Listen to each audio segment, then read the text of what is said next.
I want to take you back to 2015.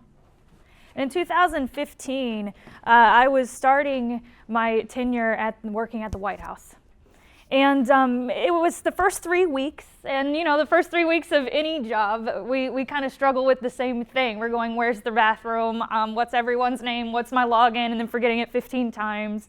It's not any different at the White House. Those things still existed. So 3 weeks in, we're learning those things. But one thing that makes working at the White House a little bit different than just any job, you have to learn not only where the bathroom is, not only your coworker's name, and not only your new job, but you also have to learn a lot of security. The White House is one of the most secure places in the whole world. And there are places that we had to learn very quickly. We're not allowed there.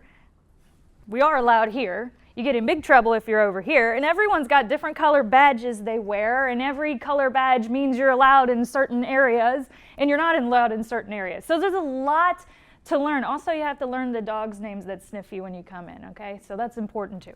But we learning a lot. And one of those things that we had to learn when we came into the White House is how to get from where we were near the West Wing all the way over to the East Wing.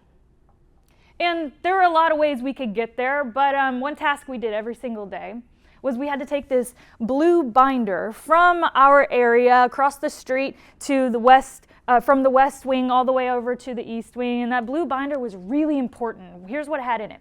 It had Michelle Obama's schedule for the day. It had her speeches that she needed to prepare for the day. And it had little notes that little kiddos have written her, and we had hand-selected them, and we put them in the blue binder, and she was going to handwrite them a response back, and we were going to send it back. So it's very important that she gets that at the beginning of every single day. And so every day, my supervisor would walk with a few of us new hires, and he would show us how to get to the East Wing, to her office. And the path went something like this. So we're in the building next to the West Wing. Anybody been to the White House? You know? Yeah. So you're in the West Wing area. You go across a driveway. You open the gate. You walk across the White House lawn. You get to the other side of the lawn. There's another security checkpoint. You have to go up the stairs, go down the hallway, hang a left, hang a right, and then you're at the First Lady's office, and we put the blue binder down. Well, we got to go back. We go down the hallway. We go down the stairs. We go through the security checkpoint, walk across the lawn, open the gate, go across the driveway, and then we're back at our desk. So again, like I said, it's 3 weeks in. We're all kind of getting some new jobs. Here's what I want you to do. Here's what I want you to do. And so one day my supervisor brings me into his office, and he says, Olivia, how would you like it to be your responsibility to take that blue binder to the First Lady's office? You can do it all by yourself. We've gone there, 15 days now. You know the path. And I'm like, yeah, that's an easy yes. It's like if they were asking me if I wanted a check for $1 million. I'm like, yeah, I will be in charge of the First Lady's success for the day, no problem. And so I confidently tuck that binder the same way I did every day with the group, but this time alone, tuck that binder under my arm here, and I open the gate, and I start going across the driveway, just like every day. I open the gate to the White House lawn, and I start walking across the White House lawn, and everything's going fine. I'm feeling super confident. It's going well until it doesn't. And about right here, move so everybody can kind of see this. If you've been to the White House, you know about where that area is. Whenever I get about right here, I hear a resounding voice behind me. And it's a voice I hope nobody in this room has ever heard before. It went something like, freeze, turn around with your hands up. It was a really great day to be me right then.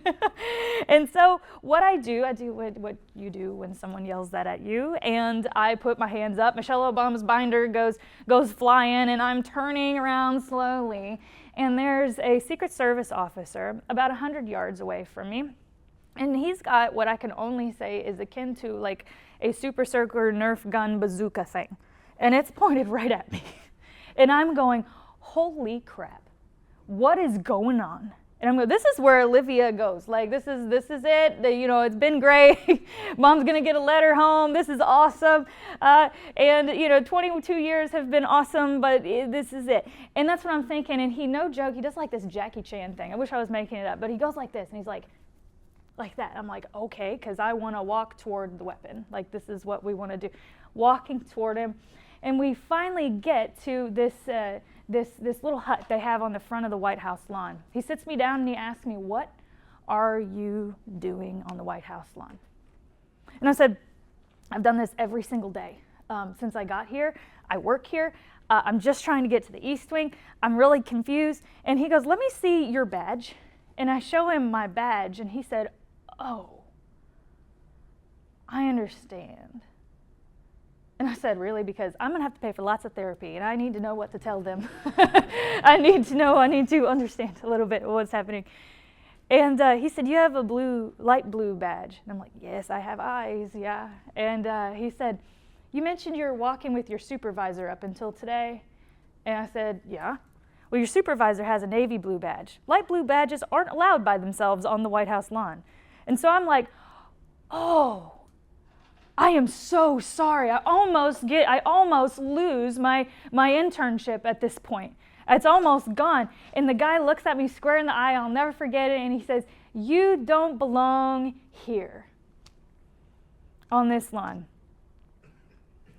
And in that moment, I learned real quick what it felt like to not belong somewhere. It was really awkward. I felt really uncomfortable. I felt extremely misunderstood.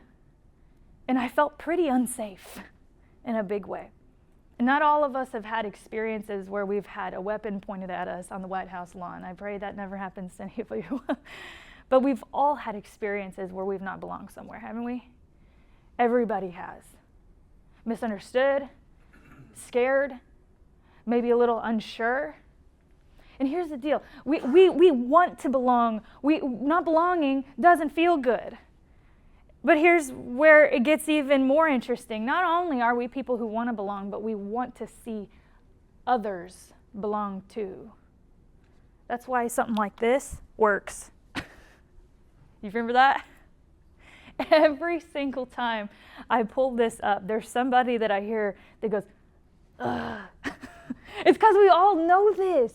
Early 2000s, Sarah McLachlan, we got it in the arms of an angel, right? And we're like in our couch, early 2000s, Britney Spears just shaved her hair, and we're going, these dogs are super, super, super sad. And all of a sudden, we don't know how, but we like trip and fall and put in our credit card information. We're giving $19 a month. And it's because we see this commercial, and it's like mangled dogs in concrete corners in the middle of nowhere, and like emaciated kittens, and our hearts fall to the floor. Is there anybody that's like me that just cannot watch those anymore? They still play. I cannot do it. Yeah, I can't do it. Like something inside me just rips to pieces. I could be having an awesome day. This thing comes on, forget it. Like I need like a 30 to 45 minute recovery period after seeing that. Why does that work? It's because the ASPCA, it knows that not only are we people that want to belong, we want to see others belong. That includes cute little puppies too. It breaks us when we don't see that belonging. They did an interview with Sarah McLachlan right after these were filmed, and they asked her what was it like to have to film something so sad. And she said, I still can't watch the commercials. It kills me. It kills me just watching it. So why? Why did it work? I mean, in the ASPCA skyrocketed in donations. It started. This ad campaign started in 2007. It started at $83 million annually a year, skyrocketed to $280 million a year from that commercial. Why did it work? It's because, and we know this from just being around people, but not only is it just feel good to belong, but we're actually hardwired for it. We're hardwired to be in community with people. We're hardwired for it at home, we're hardwired for it at church, or we're hardwired for it at work, or wherever you do your community things. We are people that want that belonging, and here's why. Current neuroscience shows this, and I read this a couple years ago, and it blew my mind. The reason why it's something watching this, it like hurts us. Like, anybody feel like that in your heart, like your heart just pains? Here's the deal. Current neuroscience tells us that when we feel physical pain, like if Deanna came up here and decked me in the arm, pain, it shares a neuroreceptor to the sensation we feel when we witness something like this. In other words, when we see disconnection, it hurts physically. That's why we use really violent language, if you think about it. When we talk about, I was part of this friend group, or I'm part of this group at work, and they weren't supposed to say the thing that I told them in confidence, and then they told, and we say things like, I feel like I was stabbed in the back. That's violent, guys. Like, come on. It feels, your kiddo comes home and they didn't make the soccer team. It feels like I was punched in the gut. My throat is tight. It feels like an elephant sitting on my chest, and we describe things like this. You hear what I'm saying? It's because we do. Neuroscience tells us that you're saying those things because you actually are feeling pain. And it's really, really, really interesting that there are people sitting on all around us, to the left and to the right, that in our communities that could be feeling that pain right now. And maybe right now it's you right now. You're going, I just don't kind of feel like I found my place anymore, and it kind of hurts, doesn't it? And if it's not you, it might be somebody else. And I always like the way Brene Brown says it. Any Brene Brown fans out there? You know Brene Brown? One loner. I love it. Love and belonging are irreducible needs for all people. In the absence of these experiences, there is always suffering. Brene's talking about that pain feeling, suffering. It's painful. It's painful.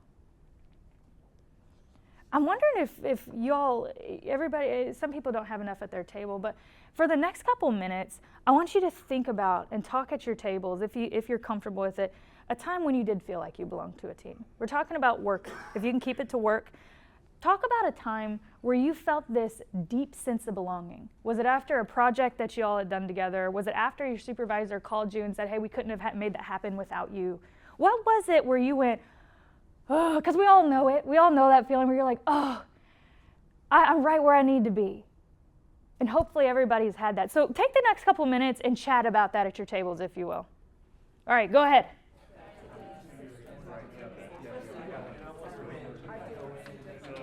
All right, go ahead and bring it back. I know that wasn't enough time. I wish I could go around and sit at every single table and hear everybody, and we could all learn from one another. But is there one, let's not knock that over. Is there one brave soul that wants to share a time when they really felt like they belonged? No is a complete, hey, there you go.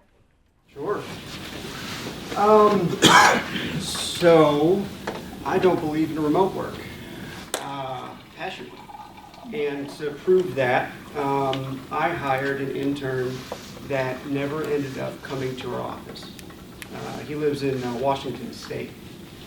And to give it the best opportunity possible, I followed Simon Sinek's basically remote strategy. And so, we talked before meetings. We had meetings dedicated to social conversations.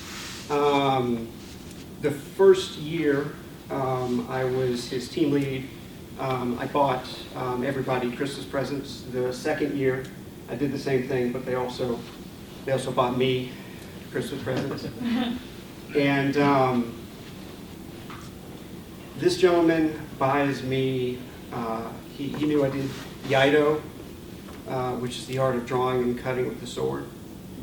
And so he bought me a Japanese-made Iaido training sword. So that was awesome, right? So he leaves the company for another company that it was the fourth company that offered him a job. He left because they offered him twice what we were paying him. Yeah, rightfully so. A year and a half later, he invites me to his wedding. So I go to Washington from here, and I gave him as a wedding present a digging knife that I used in the military, in the shape of a knife, right? But blunted and used to save people. And he hugged me and cried. And so. Absolutely. Yeah. What a great example, man. Thanks for sharing. And here's the deal. What you're talking about, we're going to get to in just a second. So I'm going to tie right what you brought up in just a minute. But I wanted to share some statistics with you because sometimes I think that sometimes folks can listen to a talk on something like belonging and be like, oh yeah, it feels good. But what's the bottom line, right? Here's the deal. Not only is belonging and having a strong sense of it good for our heart, our body, our soul, but it's also a business strategy. And here's why. So Harvard Business Review did a survey in 2020, and they found that belonging is the top driver of employee engagement, the very top one.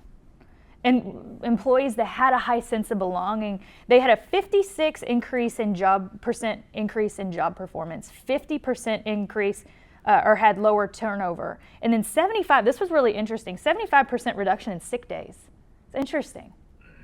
And so if for the rest of our time together, we're going to talk strategy. We're going to talk about how we implement this. And I'm going to tell you, this is normally a longer talk. And so I didn't want to leave anything out for you. So I will tell you, we're going to move pretty fast. We're not going to cover everything in depth, but I want you to please take pictures of anything you see.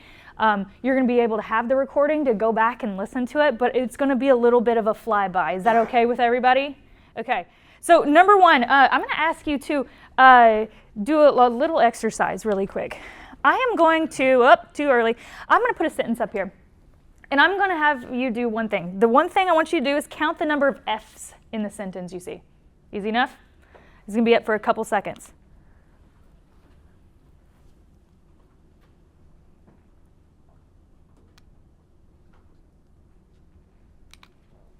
All right. Who saw one or more F's? Should be most people. Should be. I'm not going to call anybody out. 2 or more F's. Keep your hands up. Who saw 3 or more? Anybody see 4 or more? Hands went down. Anybody see 5 F's? 2, 3, 4. Anybody see 6? 1, 2, 3 people. There's 6. And the people that are like, I saw 2, here's what happened. We got finished files are the result of years of scientific study combined with the experience of many years. What word did we miss? Of almost everybody. And this is like, I was nervous for this one. I'm like, this is a group full of really smart people. We're probably going to get them all. We miss those things. We miss small things and about people. And if we're not careful, we can start to treat our employees like this experience. And tell me your name one more time. Dusty. All right. Then if we miss it, we don't have experiences like Dusty. He had a moment somewhere along the line where he learned something about his employee. His employee had a moment somewhere along the line where he learned something about Dusty. And so it's important to remember that we are bringing our whole self to work. Our whole self. And in the HR space, people are saying it's almost impossible to check your stuff at the door anymore. And it's impossible to do, but it's also behind on the times. You can't do it. People bring their whole self to work. And I'm not saying that as leaders we need to be therapists and we need to schedule 90 minutes every week with every employee we have. That's not what I'm saying. What I am saying is a check-in can go a long way. A check-in about nothing to do with work can go a long way. I was getting on the phone with a colleague not too long ago, and I wasn't trying to do this. It just happened to hit my memory that her father passed away about a year ago, around that date. And when we got on the phone, and I love this person. I'm like, I want to know how she's doing. It wasn't some strategic motive I had. It wasn't anything like that. But I just, as soon as we got on the call, we had lots of business to get through. And I just said, hey, before we get into it, how you doing?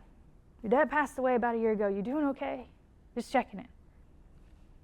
you wouldn't believe the way that conversation changed. You wouldn't believe, and I don't say that to pat myself on the back. I wouldn't, like I said, I wasn't even trying to do it. But that conversation changed entirely because you check in. You can check in on things like that, death anniversaries. You can check in on birthdays. You can check in on what's something fun you got going on this weekend. It can be anything, but a simple check-in can go a long way. I think Dusty would agree with me on that one. Go a long way. I had one person tell me, a client said, I just found out that Janet has a life outside of work. And I'm like, yes, she does. But we don't think about it. Doug was talking about earlier. Sometimes we just come to work and we just go home. But just remembering that there's a whole other person that's going on behind the scenes is so important. There's a study done in 2021 that talks about employees that felt like they were truly listened to. So we're going to move into our second part now, listening. Employees that were truly listened to. They were 5 times more likely to feel a strong sense of belonging. They were 5 times more likely to feel empowered to do their best work. And they are 4 times more likely to report feeling included. And since the dawn of time, listening is half the battle, half the fight of building connection with people. Listening and chatting with people, hearing what they have to say. And we don't have time to go over this next part, but I want to give you a really quick tool. If you want to either take a picture of this next slide, or if you want to wait and watch the recording and then take a picture of that. But here's a really easy way to develop rapport with someone and let them know you're listening well. It's called acknowledge and validate. So we're going to acknowledge what they say. I'm hearing you say you got scheduled to work on a holiday and you didn't want to. Next, we're going to validate how they feel. Of course you feel mad. Of course that's frustrating. Anybody in your shoes would feel frustrated. You don't have to agree with what they're saying. You're just validating how they feel. Super easy way to build connection with people. Not just at work, but at home too. So that's something I learned in coaching school too. I learn it all the time. It has transformed the way that I talk with people. Number 3, are we aware of who's missing? What I mean is, are we aware of who's starting to isolate themselves from the group? Zebras are probably one of my favorite animals, and here's why. Anybody like David Attenborough, like listening to like nature documentaries? I was watching a nature documentary recently, and he was talking about how zebras have this really interesting way of keeping themselves safe. They stay in packs. Zebras are black and white, we all know that. But whenever they move, it can look a little bit like an optical illusion. You can kind of see it right here. And so when they move, researchers, this is a scientific term, they call this, what's happening here, motion dazzle. Isn't that fun? Motion dazzle. And the predators that are out getting them, they can't pick out one for the other. So they're safe when they're with the pack, but I can guarantee you if all of us packed in to the next IT leaders meeting in Africa, sorry, I told them the secret. We're going to Africa next IT leaders meeting. And we get on a safari and we see this guy. It won't be long before we saw him, right? Because it sticks out like a sore thumb. And when it's by itself, it's vulnerable.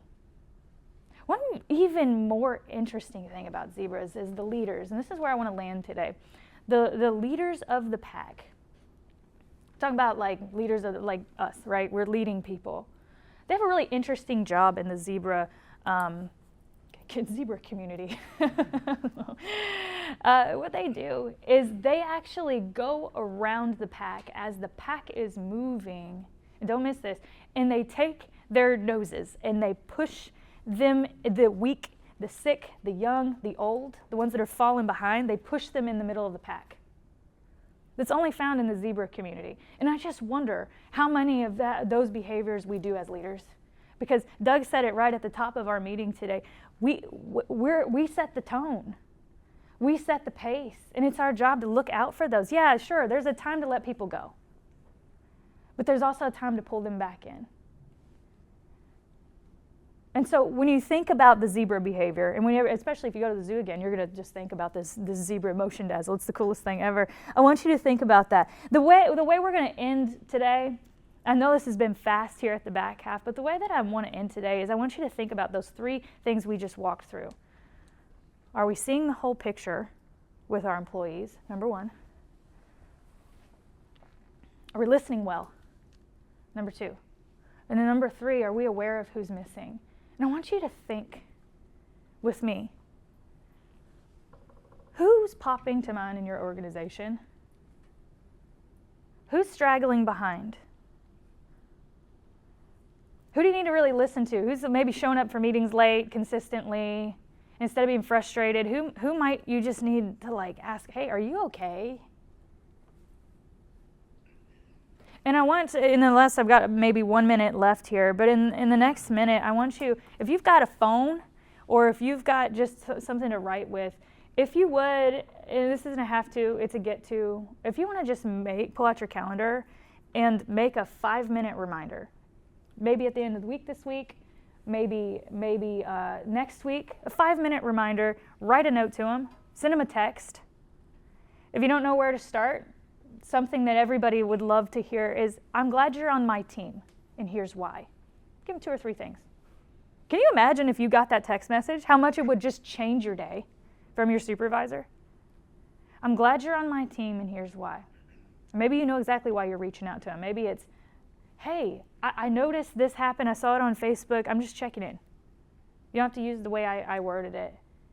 But check in with your people. Because, belonging, I said this at the top, and this is where we'll land today. Belonging isn't just nice to have, feel good.